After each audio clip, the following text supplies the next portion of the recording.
Correct. Were you speaking to Eddie Hearn much, Jarrell?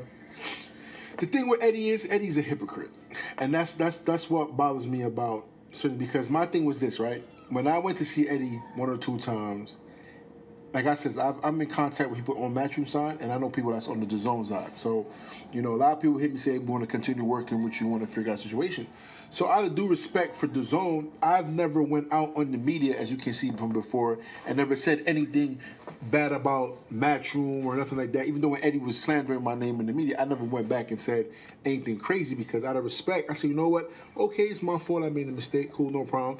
I'm going to deal with it, suck it up. But the way I'm raised, the way I grew, where I come from, if you're a real man, you talk like a man. Sometimes me and you have an issue, we're going to deal with it. You don't go on camera, then when you see me in face, you smiling, giggling. I'm giggling too, don't get it wrong, because I understand it's a game at the same time. I respect that.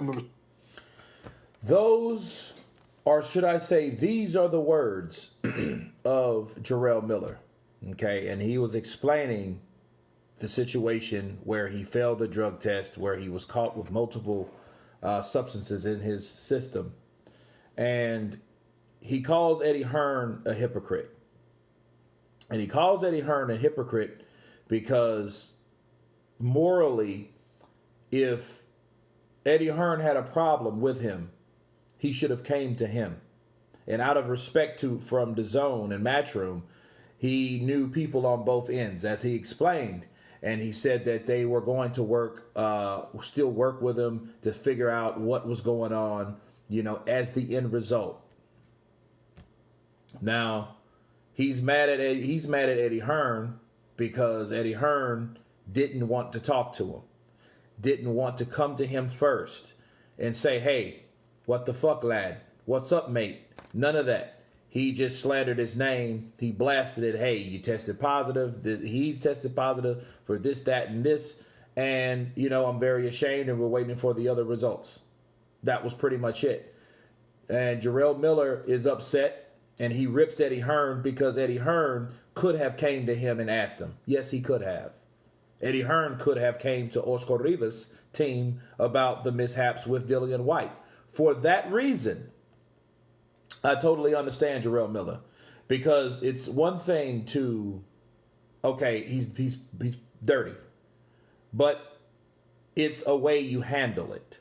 Okay, it's a way you handle someone else's wrongdoing. Now, also on the other hand, let's look at the other side. You were fighting a fighter that guy was promoting. This particular fighter is the second highest paid boxer on the planet, Anthony Joshua. And for you, and the idea of you cheating, that totally suspends any reasonable reaction to anything that Jarrell Miller done. So for that reason, I can understand Eddie Hearn not wanting to contact him, because in his position at that point, all the money that they were going to give Anthony Joshua, and as he explains, I'll move on with that, but he pulled that number. But Jarrell Miller's saying, well, hey, I was the one that requested the test, and I'm going to get to that. But before that, I want to let you guys know what he just said. Well, you don't talk about me skin and grin in my face, then go 5 minutes later, go back in the camera and shit on my name. But then yet you just admitted that you smiled in his face too, because you was like, well, I understand it's all a game. Well, if you felt this way about Eddie Hearn, don't skin and grin in his face. Let's cut the game, because like he's saying, and I understand, just like Adrian Broner, or better yet, Andre Ward.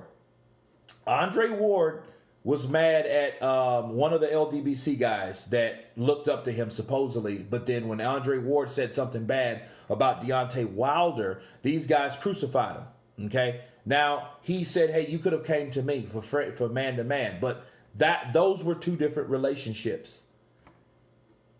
Jarrell Miller, Eddie Hearn had a business relationship. Eddie Hearn can bullshit and talk smack with the best of them, but it's all business at the end of the day because he's a promoter. That's what he does. So he didn't have to personally reach out to you, especially after we found out, or he found out, should I say, or we all found out, that you had this shit in your system. You know, and if you're upset about that, you can't get mad, or you can't play the devil, or play two can play at that game. I can skin and grin back, and then make this interview. It makes you look like a hypocrite, because what you're mad at Eddie for doing, you also participated in. Anyway, moving on. You keep moving, but don't 5 minutes later you get on camera and you want to stand on my name, throw me under the bus because you're trying to save face with the zone. That's all it really came down to. Him basically was throwing my name under the bus to save face with the zone. Now, I'm not a hypocrite. You know, that's what I'm saying. What particular comments from Eddie did you find most hypocritical? Because, you know, many fighters on his roster that he worked with have been caught with PDs before. And the whole thing about my whole story was there's research behind my whole thing. A lot of people don't understand that when the whole thing originally came out, I was the one that asked to be tested because I know I was a clean guy. I'm always doing the right, proper thing. I've never had any problem before with that kind of stuff. So for him to come out, and he always talks to fighters. Like, I never talked to Eddie a day since the whole news came out until I seen when he came to New York. He didn't call me one time. He didn't call nobody in my team and ask a question. He didn't do anything. He cut all communication off. So I said, okay, it is what it is. I mean, that's the kind of way he want to act. It is what it is. But when you start doing your homework and I start understanding deals that were made under the table to take the AJ fight at a certain time, because I had elbow surgery scheduled for February of 2019. So I'm trying to say, we had a fight, Bogan Dinu, which is this November. Then he said we're gonna fight again in January, and then I told him after January I want to have surgery on my elbow, which is February.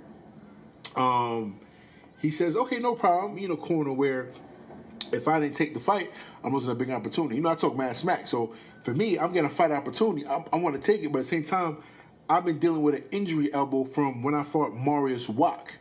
And a lot of people know that I beat Marius Watt, the Polish fighter, with one hand if you watch that fight. And I told many people about it. But I continue fighting to build my recognition, you know, make some money. And when everything started to fall apart, and the fight didn't happen in January, I take the Bogan Dinu fight. I postponed the Bogan Dinu fight to take the AJ fight. So I'm trying to say. So I was in a corner where I passed my first test, no problem flying colors. And then when the whole second test came out, I said, listen, this is some BS.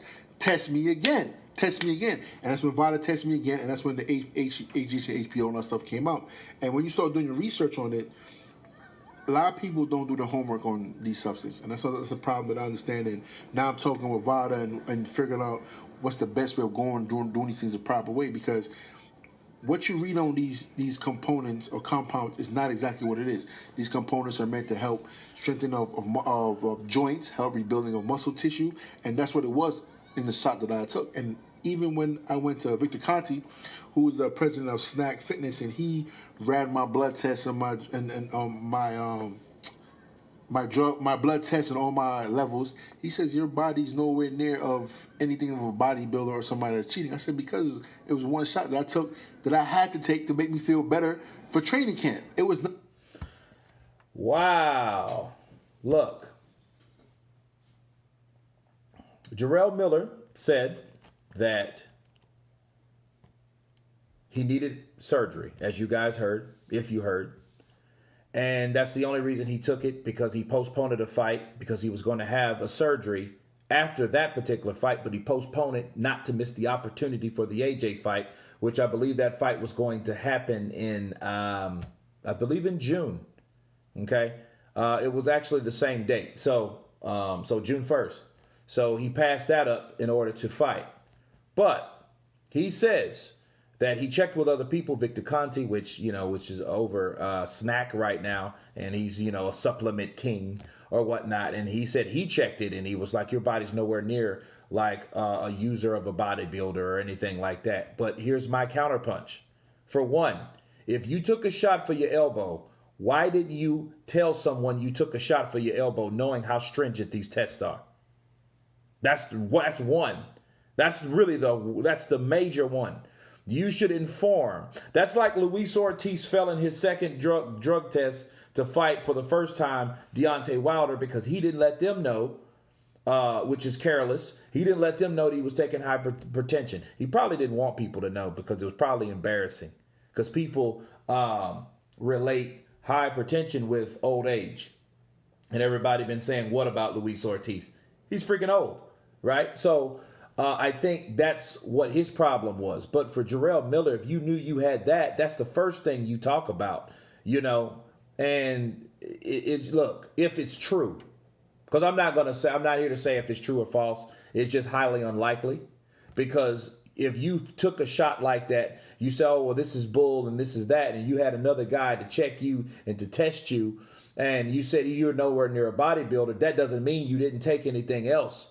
He just said, I took it so I could feel better. So you took it for pain or relief or still an edge because you wanted enough time to heal, or you wanted that stuff to make your bones heal fast enough so you can be ready for the AJ fight. I know what he's saying, but this story didn't really come out until now. So it's easy for you to sit back and wait over a fucking year down there. Wait. Almost a year, right?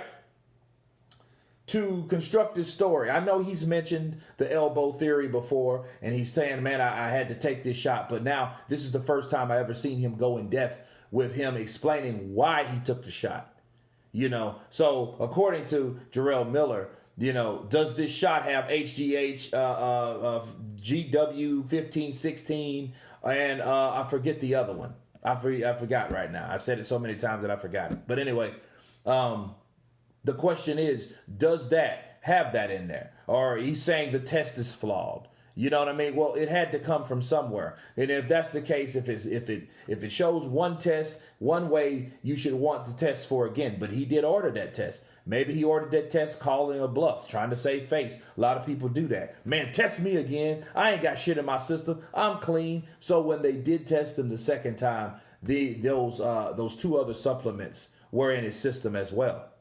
You know, or that other supplement. I don't know if they caught him with two. I can't really remember the story when it came out. Okay. I know I was out of the country when it popped, and I was like, what? Right. But he calls Eddie Hearn a hypocrite and Anthony Joshua an asshole because he hates those guys. And another thing before I close, what other fighter was he referring to? He said other fighters, right? That tested positive for this. You know what I mean? If you're talking that way about Eddie Hearn and you know you're not signed with him, hey, there's no need to leave that out now. This is a tell-all exclusive. This is IFL TV, baby. Go say what you need to say to clear your name, because your name is still shit right now. You know, it's just so many other things that happen. People haven't talked about you, but when they do think about you, these type of things come up. So if Jarrell Miller took those drugs for any other reason, he needs to come out with it, or he should have came out with it and explained it the way he explained it now.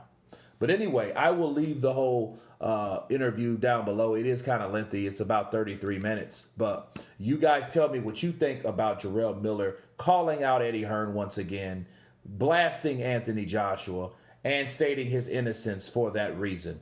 Of course, please subscribe, and you guys can counterpunch. Peace.